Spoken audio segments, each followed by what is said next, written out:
मसाल्याच्या डब्यामधून जास्त प्रमाणात मसाले घातले की जी मिसळ आहे ती व्यवस्थित टेस्टी आणि झणझणीत होते। तर असं काही नाही आहे मंडळी, जर तुम्ही मसाले व्यवस्थित भाजले आणि प्रमाणशीर जर मसाले वापरले तर जी मिसळ आहे तुमची ती एकदम झणझणीत आणि टेस्टी होते। तर मंडळी, आज आपण मेसमध्ये एकदम झणझणीत अशी नगर स्पेशल मिसळ बनवत आहोत। तर व्हिडिओ स्किप न करता शेवटपर्यंत बघा। चला झटपट रेसिपीला लगेच सुरुवात करूया। तर आता इथे मी घेतलेली आहे मोड आलेली मटकी। तर ही मूग, मटकी आणि वाटाणे आणि थोडेसे चणे स्वच्छ धुवून मी या चाळणीवर ठेवून झाकण ठेवून कपड्याने झाकून घेतलं होतं। आणि इथं बघू शकता मस्त असे मोड आलेले आहेत मटकीला। अशा पद्धतीने मटकी नक्की भिजून बघा, कारण की थंडीचे दिवस आहेत। थंडीच्या दिवसामध्ये जास्त प्रमाणात मटकीला मोड येत नाहीये। अशा पद्धतीने नक्की ट्राय करून बघा, मटकीला छान असे मोड येतात। आता ही मोड आलेली मटकी मी स्वच्छ साफ करून घेतली आणि धुवून घेतलेली आहे। आता इथं मसाला घेतलेला आहे मी।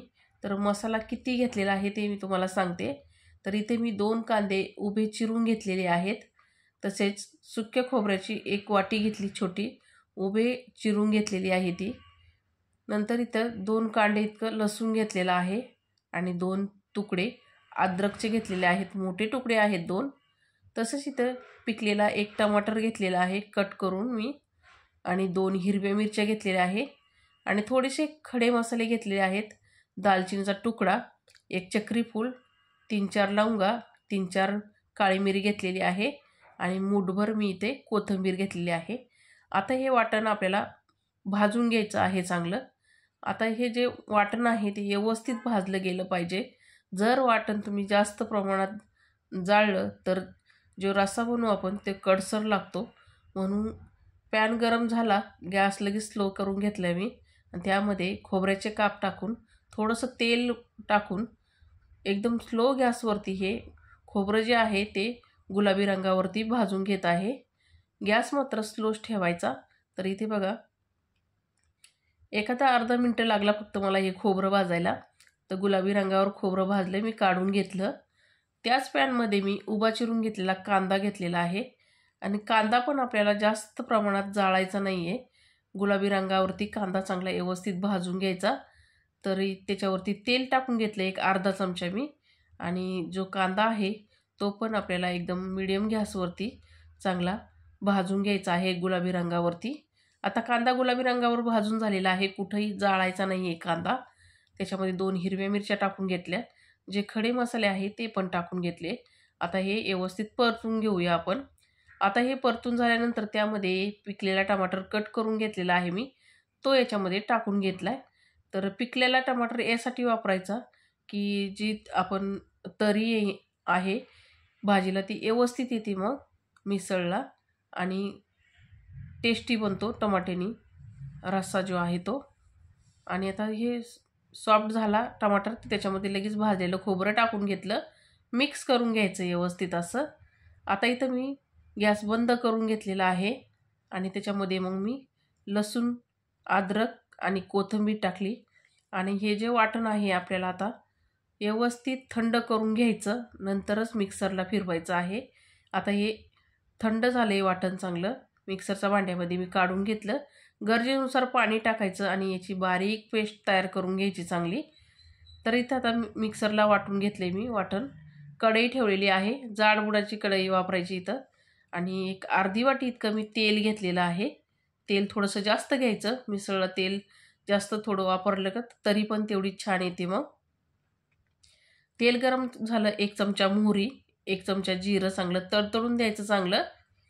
नंतर त्यामध्ये मी 15 ते 16 कढीपत्त्याची पानं टाकलेली आहेत आणि आता हे चांगलं तडतडून दिल्यानंतर त्यामध्ये वाटलेलं वाटण घालायच्या आधी कांदा घालायचा आपल्याला। तर कांदा मी बारीक चिरून घेतला 1, आणि गुलाबी रंगावरती हा कांदा चांगला व्यवस्थित परतून घ्यायचा स्लो गॅस ठेवून। तर कांदा गुलाबी झाल्यानंतर वाटलेलं वाटण जे आहे ते याच्यामध्ये टाकून घ्यायचं। आता गॅस मात्र परत इथं स्लोच ठेवायचा आहे आपल्याला, आणि जे हे वाटण आहे ते आपल्याला व्यवस्थित परतून घ्यायचं चांगलं। 1-1.5 मिनटं चांगला बारीक गॅसवरती हे वाटण येणं मी चांगलं परतून घेतलेलं आहे. वाटण बिलकुलही जाळायचं नाही आहे.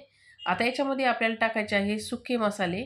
तर सुके मसाल्यामध्ये मी टाकलेला आहे 1 चमचा घरगुती मसाला, 1 चमचा धना पावडर आणि अर्धा चमचा हळद, 1 चमचा इतका मी गरम मसाला टाकलेला आहे. गरम मसाला आपण वापरलेला आहे त्याच्यामुळे 1च चमचा वापरला आहे. अर्धा चमचा मी इथे काश्मीरी मिरची पावडर टाकलेली आहे कलरसाठी. त्याने रशाला चांगला व्यवस्थित असा कलर येतो.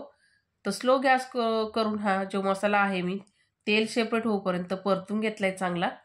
आता मसाला परतून झाल्यानंतर त्यामध्ये मी स्वच्छ धुवून घेतलेली मूग, मटकी, वाटाणा आणि थोडेसे चणे टाकले होते मोड आलेले.